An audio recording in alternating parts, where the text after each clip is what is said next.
ከዛሬ ጀምሮ የነዳጅ ማደያዎች አሁን በሚገልጸው ቅደም ተከተል ብቻ ነዳጅ የሚያቀርቡ ይሆናል።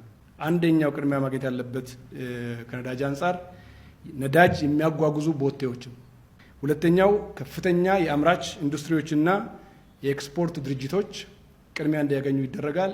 ሶስተኛው በግንባታ ላይ ያሉ ልዩ ትኩረት የሚሹ የመንግስትና ቁልፍ የግል ፕሮጀክቶችም ጭምር በነዳጅ ምክንያት እንዳይቆሙና እድገታችን እንዳይጎዳ በከፍተኛ ጥንቃቄ ነዳጅ መቅረብ መቻል አለበት። 2 እና 3 ላይ ያሉት በቀጥታ ተጠቃሚ ማዕቀፍ የሚስተናገዱ ሲሆን በማደያ የሚስተናገደው ቁጥር 1 ላይ ያስቀመጥኩት ነው።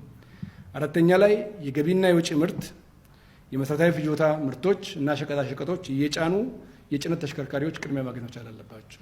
5ኛው የግብርና ስራችን ለማዘመን የሚያገለግሉ የእርሻ ትራክተሮች ያሉበት አካባቢ ላይ ልዩ ትኩረት ሰጥቶ የእርሻ ትራክተሮችም ነዳጅ እንዲያገኙ የሚደረግ ይሆናል።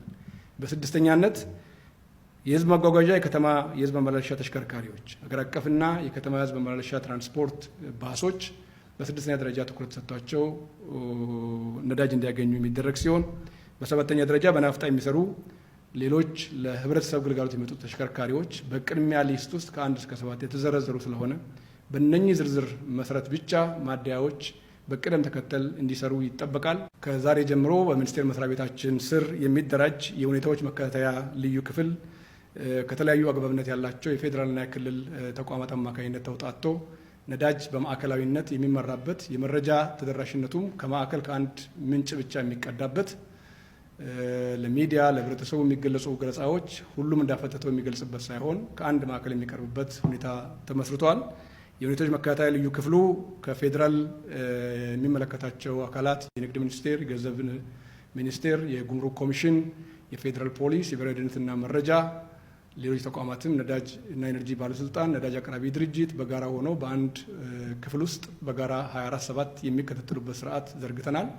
ከክልል የፕሬዝዳንት ጽህፈት ቤት ኃላፊዎች፣ የንግድ ቢሮ ኃላፊዎችና የክልል ፖሊስ ኮሚሽን ኮሚሽነሮች የሚሳተፉበት ሲቹዌሽን ሩም አደራጅተን በልዩ ሁኔታና ጥበብ ነዳጅን በቁጠባ የምንጠቀምበትን ስርዓት የመትከል አቅጣጫ ተከትለናል። እስካሁኑ ጉዞ ነዳጅ በማቅረብ በማሰራጨትና በግብይት ዙሪያ ወደ 658 ሰዎች በህግ ቁጥጥር ስር ውለው አስፈላጊው የእርምት እርምጃ በመወሰድ ላይ ይገኛል። በድምሩ 720,039 ሊትር ነዳጅ በጸጥታ አካላት ቁጥጥር ስር የተወረሰና ለመንግስት ገቢ የተደረገ መሆኑን ማንሳት ያስፈልጋል።